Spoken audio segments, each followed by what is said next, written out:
है। ओ घड़ी शंभो, चेहरे से पहचान बन जाती है कि शंकर का भक्त है, ये शिव का उपासक है। शिव महापुराण तो यहां तक कहती है अगर शंकर के मंदिर भी ना गए हो तो कोई शंकर के भक्त का केवल दीदार कर लो तो शंकर की आराधना पूर्ण हो जाती है, शिव की आराधना पूर्ण हो गई, शिव की भक्ति पूर्ण।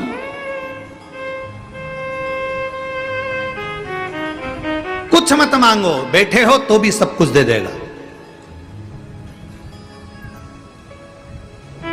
ये 7 मार्च से 13 मार्च तक कुबेरेश्वर धाम सीहोर में रुद्राक्ष उत्सव है। अभी 15 फरवरी तक रुद्राक्ष सीहोर में बटेंगे, उसके बाद में फिर रुद्राक्ष बटना बंद हो जाएंगे, फिर 15 मई से चालू होंगे। क्योंकि बीच में रुद्राक्ष उत्सव है तो उसकी तैयारी करना, व्यवस्था करना, और जो शिवजी के अभिषेक के जो रुद्राक्ष 2 साल के रखे हुए थे वो सारे के सारे बटकर पूर्ण हो गए। 15 तारीख तक शायद पूरे के पूरे ही समाप्त हो जाएंगे। तो अब जितने रुद्राक्ष उत्सव के रुद्राक्ष थे वो तो पूर्ण हो गए। अब वापिस रुद्राक्ष उत्सव में वो अभिषेक कर कर, पूजन कर कर जो रुद्राक्ष लाखों आते हैं उन सबको शिवलिंग के अंदर भर कर फिर उसको वापिस सिद्ध कर कर वापिस सब लोगों को दिए जाते हैं। अब उस बीच में रुद्राक्ष बटना तो बंद रहेगा। अब लोग सोचें कि रुद्राक्ष तो मिलेगा नहीं, हम सीहोर कथा सुनने के लिए, हमारा निवेदन है आप उस कंकर शंकर की धरा पर 7 दिन, 5 दिन, 3 दिन, 2 दिन, 4 दिन बैठकर एक रात्रि विश्राम कर कर जब आप कथा सुनेंगे, बैग भले कैसा भी लेकर आओगे, पर यह विश्वास से कहते हैं कि अगली बार आओगे तो उसमें एक बैग तुम्हारा धन से भी भरा होगा जो तुम बाबा के ऊपर लौटा कर जाओ। क्योंकि कुबेरेश्वर धाम का एक नियम है, जो आता है वो 3 महीने में वापस जाता है। आप में से कई बैठे होंगे जो एक बार नहीं कम से कम 2-3 बार हो जाए हो, जो एक बार नहीं कम से कम 2 बार तो गए होंगे कुबेरेश्वर धाम, कम से कम 2 बार गए होंगे। आप में कई बैठे होंगे जो एक बार नहीं कम से कम 2 बार होकर आए हो, क्योंकि एक बार जो जाता है वो दूसरी बार फिर बुलाता है।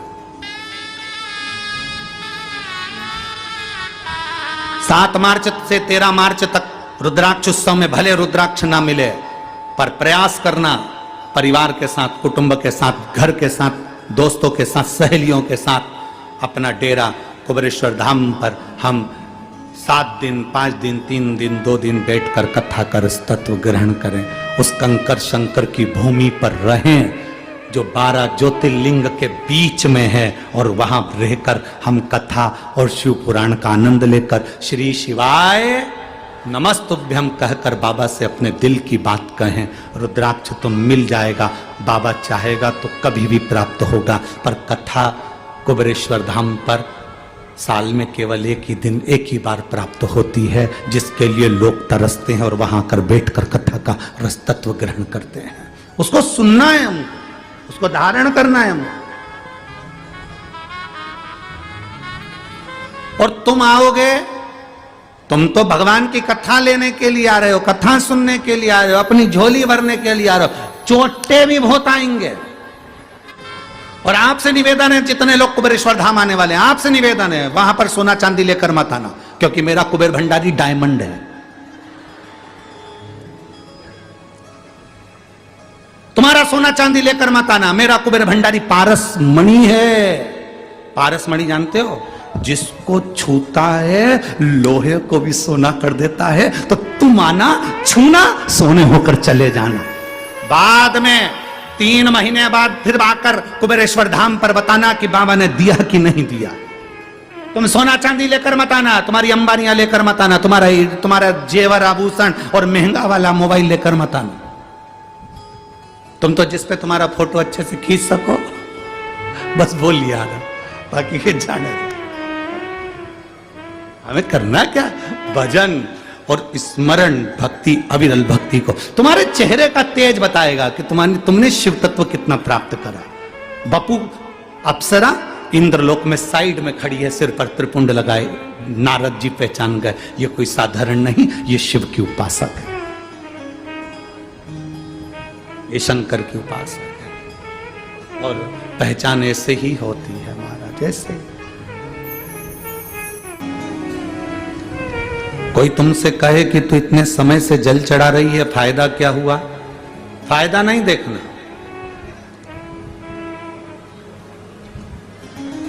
तो इतने समय से भगवान के मंदिर जा रही है, फायदा क्या हुआ? फायदा नहीं देखना। व्यापार थोड़ी ना कर रहे हो कि मुनाफा देखोगे या फायदा देखोगे या नुकसान देखोगे या लाभ देखोगे या हानि देखोगे। भगवान के मंदिर में जल चढ़ाना लाभ और हानि के लिए चढ़ा रहे हो क्या? अरे बोलो तो जम के, फायदे के लिए चढ़ा रहे हो कि ये फायदा होगा तो हम चढ़ाएंगे ना। चलो जाने दो, एक बात अच्छे से समझ लो। तुम इतने से थे, हम भी इतने से ही थे, मां की गोद में सोते थे, जन्म लिया था, मां हमको हॉस्पिटल लेकर चली गई, आपको भी आपकी माता हॉस्पिटल लेकर गई होगी, और हाथ में और यहां गोद गोद के इंजेक्शन लगाए जाते थे। बोलो याद है कि नहीं? आपका हाथ उठाकर देखना, थोड़ा सा कपड़ा उठाकर देखना, यहां निशान बना होगा तुम्हारे को जो इंजेक्शन लगे थे, जो टीके लगे थे उसका। लगे कि नहीं लगे? सब बोलो ये। सबके हाथ में टीका लगा है कि नहीं लगा? इंजेक्शन लगा है कि नहीं लगा? अब कोई माँ हॉस्पिटल में डॉक्टर से कह दे साहब मेरे बच्चे को कोई बीमारी है क्या जो तुम इंजेक्शन लगा रहे हो? मेरे बच्चे को कोई टिटनेस का इंजेक्शन लगा रहे हो, चेचक का इंजेक्शन लगा रहे हो, कहीं पोलियो की दवा पिला रहे हो, मेरा बच्चा कोई पोलियो ग्रसित है क्या? मेरे बच्चे को कोई ये बीमारी है क्या? मेरे बच्चे को ऐसा है क्या? डॉक्टर क्या कहता है, देखो आज अगर इसको कष्ट हो गया, आज अगर इसको तकलीफ हो गई तो हो जान दो, 2-3 दिन बुखार आएगा, 2-3 दिन रोएगा, रात भर जागेगा, क्योंकि इंजेक्शन का टीके का दर्द होगा। तुम भी जागना पड़ेगा, टेंशन मत लो। अगर आज इंजेक्शन लग गए, आज अगर पोलियो की दवा पी ली, आज अगर चेचक के इंजेक्शन टीके लग गए, तो ये आखिरी तक, इसके मरते दम तक इसको ये बीमारी लौट कर नहीं आएगी, इसकी गारंटी हमारे पास है।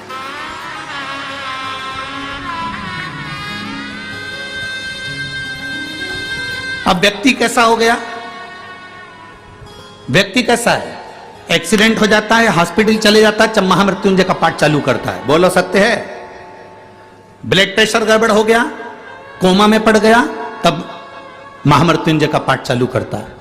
वेंटिलेटर पर पड़ा है, तब महामृत्युंजय का पाठ चालू करवाते हैं उसके घर के लोग। महामृत्युंजय का पाठ करवा, वो ठीक हो जाएगा। महामृत्युंजय का पाठ करवा, उसका एक्सीडेंट हो गया। महामृत्युंजय का अनुष्ठान करवा, उसके साथ ही हो गया। अर्थात अगर यही इंजेक्शन तुझे पहले लग गया होता, तू रोज 1 लोटा जल देवाधिदेव महादेव को चढ़ा रहा होता, तो प्रतिदिन शंकर जी के मंदिर पे चढ़ा हुआ जल पी रहा होता, तो तुझे आज वेंटिलेटर पर पड़ा नहीं होना पड़ता।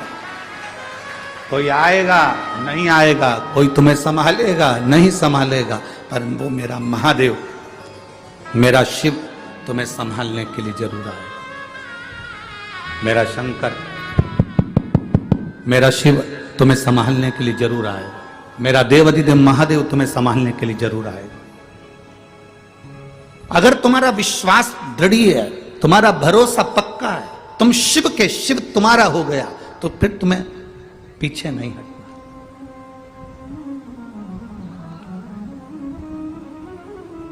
फिर तुम्हें नहीं सोचना, फिर तुम्हें टेंशन नहीं लेना।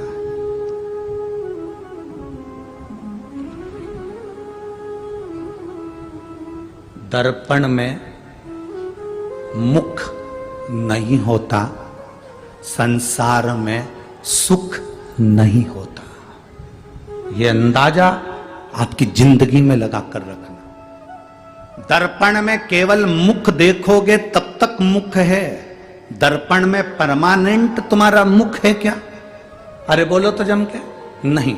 दर्पण में मुख नहीं होता और इस संसार में सुख नहीं होता।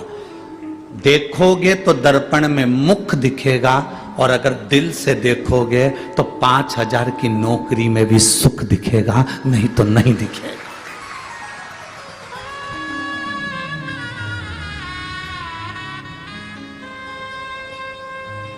दर्पण में परमानेंट मुख नहीं होता, देखोगे तब दिखेगा। संसार में सुख नहीं होता, देखोगे तो दिखेगा। आपने सोच लिया कि मैं 10,000 की नौकरी में भी सुखी हूं, मतलब आप सुखी हो। और कोई करोड़ों रुपए कमा ले और उसमें भी नहीं सुखी रहता, उसमें भी जिंदगी भर रोता रहता है, तो उसमें सुख नहीं है। आप 2 रोटी खा रहे हो और सुख की जिंदगी जी रहे हो, तो आपको रूखी रोटी में भी सुख नजर आएगा, और नहीं तो कोई घी की भी दे देगा तो सुख नजर नहीं आएगा। उसमें सुख का भान नहीं होगा। दर्पण में मुख नहीं होता और संसार में, बोलो बोलो जम के बोलो, सुख नहीं होता। दर्पण में मुख देखना पड़ता है और संसार में सुख देखना पड़ता है। आपके घर में जितना धन है, जितना वैभव, जैसी गाड़ी, जैसा बंगला, उसमें आप सुख देखोगे, आपको सुख मिलेगा। आप दूसरे के घर में झांकोगे, आप दूसरे के ओर देखोगे तो सुख का अनुभव नहीं होगा। आप दूसरों से अपने जीवन को कंपेट में रखोगे, अपने जीवन को संतुलन देखोगे कि मेरे बराबर है कि नहीं, ना मैं उसके बराबर हूं कि नहीं, नहीं, हमको नहीं देखना।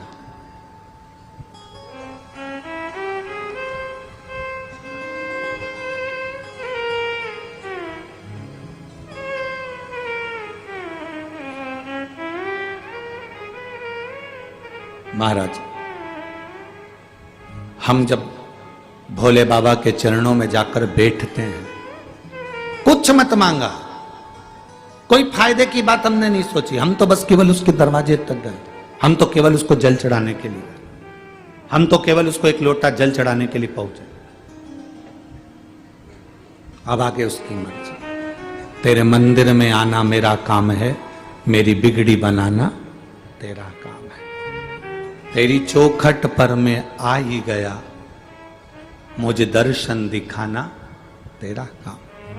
हम उसकी चौखट तक पहुंच गए, आगे फिर उसकी मर्जी है, वो दर्शन देगा ना देगा, वो हमको संभालेगा ना संभालेगा।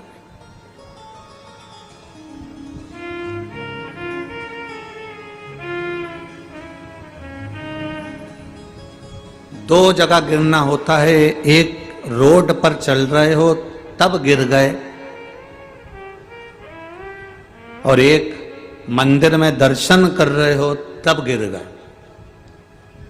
2 जगह गिरना, 2 जगह गिरने का क्रम। एक रोड पर चलते चलते गिर गए, एक मंदिर में गिर गए।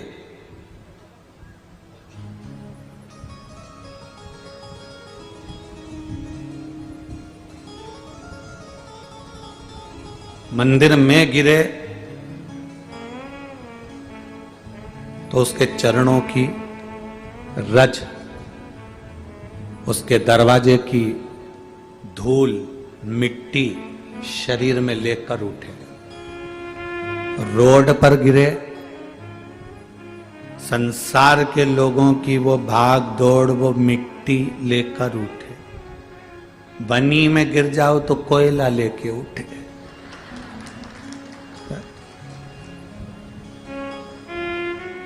अब उठे,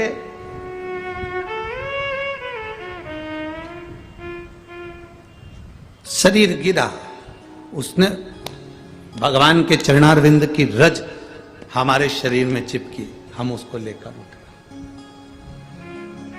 रोड पर गिरे, गिर गए, वो मां मिट्टी पड़ी थी, धूल पड़ी थी, वो लेकर उठ गए। दोनों जगह में अंतर है। परमात्मा के चरणों में गिरने में अंतर है, वहां गिरे, उसकी चौखट पर गिरे हो तो वो संभालेगा, और किसी के साथ जाते जाते गिर गए तो जो साथ वाला है वो संभालेगा। पर जिसकी चौखट पर गिरे हो वो अंतिम समय तक संभालेगा, और जिसके साथ चलते चलते गिरे वो केवल हॉस्पिटल तक संभालेगा, उसके बाद नहीं संभाल सकता।